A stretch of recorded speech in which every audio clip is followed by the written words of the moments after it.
नमस्ते दोस्तों, वेलकम है आपका करियर कैनवस पर, जहां मिलती है आपको इंटरेस्टिंग और यूजफुल इन्फॉर्मेशन सिंपल और शॉर्ट स्टाइल में। अगर आप नए हो तो सब्सक्राइब करना ना भूलना और बेल आइकॉन जरूर दबाओ ताकि कोई भी अमेजिंग अपडेट मिस ना हो जाए। तो आइए आरंभ करते हैं। प्रिय विद्यार्थियों, आज हम लोकतंत्र की आत्मा कहे जाने वाले कॉन्स्टिट्यूशन यानी संविधान के बारे में समझेंगे। संविधान केवल एक किताब नहीं होता, बल्कि यह किसी भी देश की पूरी शासन व्यवस्था का आधार होता है। ये तय करता है कि देश में सत्ता किसके पास होगी, वो सत्ता कैसे इस्तेमाल होगी और नागरिकों के अधिकार क्या होंगे। यदि किसी देश में संविधान नहीं हो तो शासन मनमानी में बदल सकता है, क्योंकि नियमों के बिना व्यवस्था टिक नहीं सकती। संविधान एक ऐसा सर्वोच्च नियम पुस्तक है जिसे सरकार भी तोड़ नहीं सकती। यही कारण है कि लोकतंत्र में संविधान को सुप्रीम लॉ कहा जाता है। जब कोई समाज अत्याचार, संघर्ष या भेदभाव से निकलकर लोकतंत्र की ओर बढ़ता है, तब संविधान की भूमिका और भी महत्वपूर्ण हो जाती है, क्योंकि वही समाज को नई दिशा देता है। ये केवल कानूनी दस्तावेज नहीं, बल्कि लोगों के सपनों, मूल्यों और आपसी समझौते का प्रतीक होता है। भारत और साउथ अफ्रीका जैसे देशों के उदाहरण हमें बताते हैं कि संविधान समाज को टूटने से बचाकर जोड़ने का काम करता है। इसलिए संविधान को समझना केवल परीक्षा के लिए नहीं, बल्कि एक जागरूक नागरिक बनने के लिए आवश्यक है।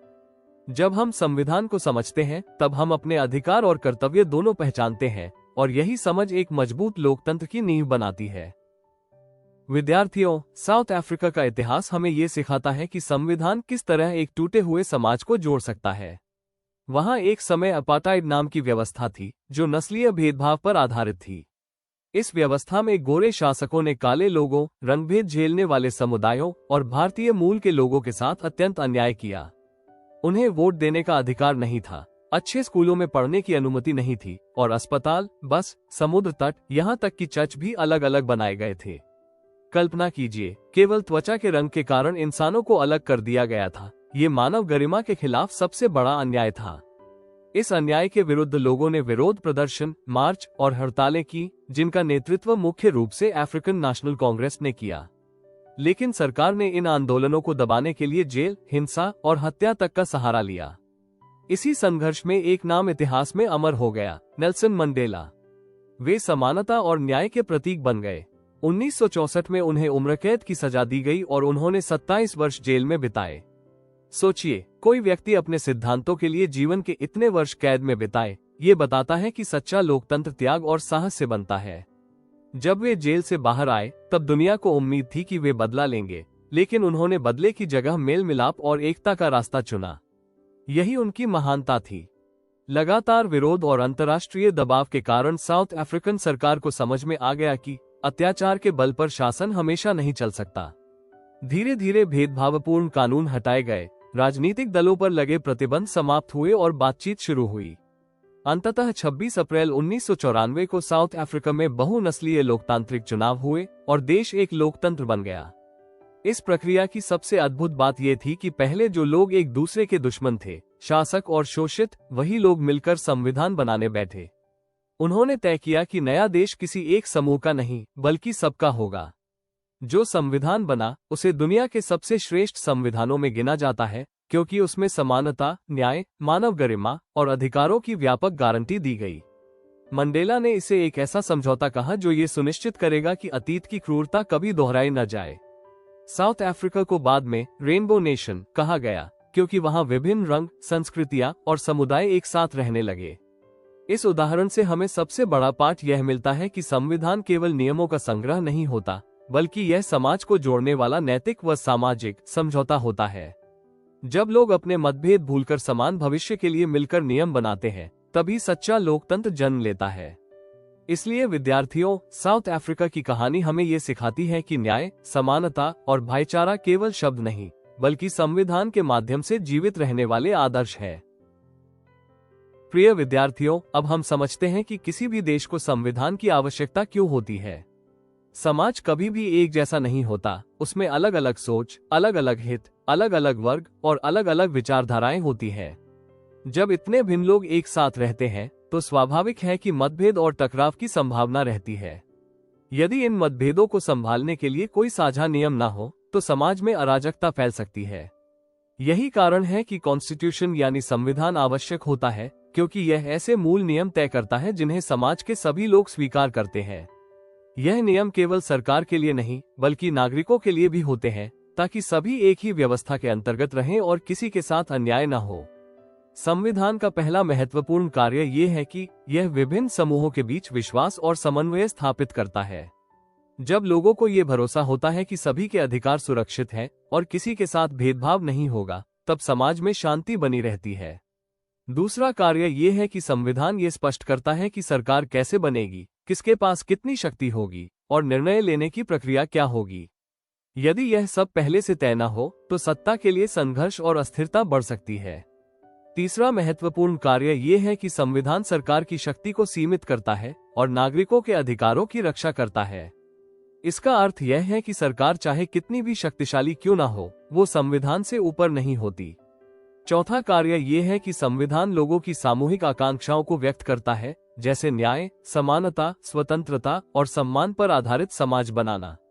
विद्यार्थियों, एक और बहुत महत्वपूर्ण बात यह है कि संविधान के नियमों को बदलना आसान नहीं होना चाहिए। यदि कोई शासक अपनी सुविधा के अनुसार नियम बदल सके तो वह लोकतंत्र को कमजोर कर सकता है। इसलिए संविधान में संशोधन की प्रक्रिया कठिन रखी जाती है, ताकि केवल गंभीर और व्यापक सहमति से ही बदलाव हो सके। यही कठिनता संविधान को स्थिरता और विश्वसनीयता देती है। अब बात आती है संविधान और लोकतंत्र के संबंध की। हर देश के पास संविधान हो, यह जरूरी नहीं कि वह लोकतांत्रिक भी हो, क्योंकि कुछ देशों में संविधान तो होता है लेकिन वास्तविक सत्ता जनता के हाथ में नहीं होती।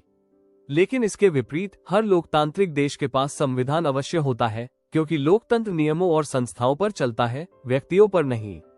इतिहास में अमेरिका और फ्रांस की क्रांतियों के बाद लिखित संविधान बनाने की परंपरा शुरू हुई, ताकि सत्ता जनता के अधिकारों के अनुसार संचालित हो। इस प्रकार विद्यार्थियों, संविधान किसी भी राष्ट्र की रीढ़ की हड्डी की तरह होता है। ये केवल कानूनों का संग्रह नहीं, बल्कि एक ऐसा मार्गदर्शक सिद्धांत है जो देश को स्थिरता, न्याय और एकता प्रदान करता है। जब हम समझते हैं कि संविधान क्यों आवश्यक है, तब हम ये भी समझते हैं कि उसकी रक्षा करना हर नागरिक का कर्तव्य है, क्योंकि संविधान सुरक्षित रहेगा तो लोकतंत्र भी सुरक्षित रहेगा। प्रिय विद्यार्थियों, अब हम भारत के संविधान निर्माण की उस ऐतिहासिक यात्रा को समझते हैं जिसने एक नए राष्ट्र की नींव रखी। जब भारत स्वतंत्र हुआ तब देश की स्थिति सरल नहीं थी, बल्कि अत्यंत जटिल और चुनौतीपूर्ण थी। एक और देश विशाल था, जिसमें अलग अलग भाषाएं, धर्म, संस्कृतियां और परंपराएं थीं, और दूसरी ओर स्वतंत्रता के साथ ही पार्टीशन की दर्दनाक घटना हुई, जिसमें लाखों लोगों की जान गई और करोड़ों लोग बेघर हो गए। ये समय केवल राजनीतिक परिवर्तन का नहीं, बल्कि सामाजिक और भावनात्मक उथल पुथल का भी था। साथ ही देश में अनेक प्रिंसली स्टेट्स थे, जिन्हें ये तय करना था कि वे भारत में शामिल होंगे या पाकिस्तान में। उस समय देश का भविष्य अनिश्चित दिखाई दे रहा था, इसलिए एक ऐसा संविधान बनाना अत्यंत आवश्यक था जो देश को स्थिरता और दिशा दे सके। इन कठिनाइयों के बावजूद भारत के पास एक बड़ा लाभ था। देश के नेताओं के बीच पहले से ही लोकतांत्रिक भारत की कल्पना को लेकर व्यापक सहमति थी। ये सहमति अचानक नहीं बनी थी, बल्कि स्वतंत्रता आंदोलन के लंबे संघर्ष के दौरान विकसित हुई थी। स्वतंत्रता सेनानियों ने वर्षों तक इस बात पर विचार किया था कि आजाद भारत कैसा होगा, उसमें नागरिकों के अधिकार क्या होंगे और शासन व्यवस्था किस प्रकार चलेगी। इस सोच को मजबूत बनाने में कुछ महत्वपूर्ण दस्तावेजों ने भी भूमिका निभाई। उदाहरण के लिए 1928 में मोतीलाल नेहरू द्वारा तैयार किया गया ड्राफ्ट और 1931 का कराची रेजोल्यूशन, जिसमें फंडामेंटल राइट्स और यूनिवर्सल फ्रैंचाइज यानी सभी वयस्कों को मतदान का अधिकार देने की बात कही गई थी। इन दस्तावेजों ने भविष्य के संविधान के लिए आधार तैयार किया। भारतीय संविधान निर्माताओं ने केवल अपने अनुभवों पर ही भरोसा नहीं किया, बल्कि उन्होंने विश्व के अन्य देशों से भी सीख ली। उन्होंने ब्रिटिश पार्लियामेंट्री डेमोक्रेसी से संसदीय प्रणाली का विचार लिया, यूएस बिल ऑफ राइट्स से मौलिक अधिकारों की प्रेरणा प्राप्त की, फ्रेंच रेवोल्यूशन से स्वतंत्रता, समानता और बंधुत्व के आदर्श अपनाए और रशियन सोशलिस्ट विचारों से सामाजिक और आर्थिक न्याय की अवधारणा ग्रहण की। लेकिन सबसे महत्वपूर्ण बात यह थी कि इन सभी विचारों को ज्यों का त्यों नहीं अपनाया गया, बल्कि भारतीय परिस्थितियों के अनुसार ढालकर शामिल किया गया, ताकि संविधान देश की वास्तविक जरूरतों के अनुकूल बन सके। संविधान बनाने का कार्य कॉन्स्टिट्यूएंट असेंबली ने किया, जिसका चुनाव 1946 में हुआ था। विभाजन के बाद इसमें कुल 299 सदस्य रह गए।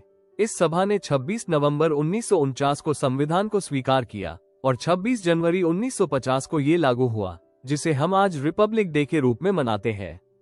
इस सभा की सबसे बड़ी विशेषता ये थी कि इसमें समाज के विभिन्न वर्गों, क्षेत्रों, धर्मों और विचारधाराओं का प्रतिनिधित्व था। हर प्रावधान पर गहराई से चर्चा हुई, तर्क दिए गए, असहमतियां व्यक्त हुई और फिर सहमति बनाई गई। कुल मिलाकर 114 दिनों तक बैठकों में 2000 से अधिक संशोधनों पर विचार हुआ। ये लंबी और गंभीर बहसें इस बात का प्रमाण हैं कि संविधान जल्दबाजी में नहीं, बल्कि सोच समझकर बनाया गया था। विद्यार्थियों, यही कारण है कि भारतीय संविधान केवल एक कानूनी दस्तावेज नहीं, बल्कि पूरे राष्ट्र की सामूहिक बुद्धिमत्ता, अनुभव और आशाओं का परिणाम है। इसकी विस्तृत चर्चा और सभी पक्षों की भागीदारी ने इसे वैधता और शक्ति प्रदान की। इस प्रक्रिया से हमें ये सीख मिलती है कि जब किसी देश के लोग धैर्य, संवाद और सहमति के साथ मिलकर निर्णय लेते हैं, तब वे ऐसा संविधान बना सकते हैं जो पीढ़ियों तक देश का मार्गदर्शन करे। इसलिए भारतीय संविधान केवल शासन का नियम नहीं, बल्कि राष्ट्र की आत्मा और लोकतंत्र की सबसे मजबूत आधारशिला है। प्रिय विद्यार्थियों, किसी भी संविधान की असली आत्मा उसके नियमों में नहीं, बल्कि उसके मूल विचारों और आदर्शों में होती है। भारतीय संविधान के ये मूल विचार हमें उसके प्रियम्बल यानी प्रस्तावना में दिखाई देते हैं। प्रस्तावना को संविधान का सार कहा जाता है, क्योंकि इसमें वे सभी मुख्य मूल्य लिखे हैं जो देश के शासन और समाज की दिशा तय करते हैं। इसे पढ़ते समय ऐसा लगता है मानो हम लोकतंत्र पर लिखी कोई प्रेरणादायक कविता पढ़ रहे हों, क्योंकि इसमें न्याय, स्वतंत्रता, समानता और भाईचारे जैसे महान आदर्श समाहित हैं। यही कारण है कि प्रस्तावना को संविधान की आत्मा कहा जाता है, क्योंकि यह कानूनों और नीतियों की व्याख्या करने में मार्गदर्शन देती है। सबसे पहला मूल्य है सोवरेन यानी संप्रभुता। इसका अर्थ है कि देश के सभी महत्वपूर्ण निर्णय लेने की सर्वोच्च शक्ति जनता के पास होती है, किसी बाहरी शक्ति के पास नहीं। दूसरा मूल्य है सोशलिस्ट, जिसका मतलब है कि देश की संपत्ति और संसाधनों का वितरण इस तरह होना चाहिए कि अमीर और गरीब के बीच की खाई कम हो और समाज में आर्थिक असमानता घटे। तीसरा मूल्य है सेक्युलर, जिसका अर्थ है कि राज्य सभी धर्मों के साथ समान व्यवहार करता है और किसी एक धर्म को आधिकारिक दर्जा नहीं देता। इससे हर नागरिक को अपने धर्म का पालन करने की स्वतंत्रता मिलती है।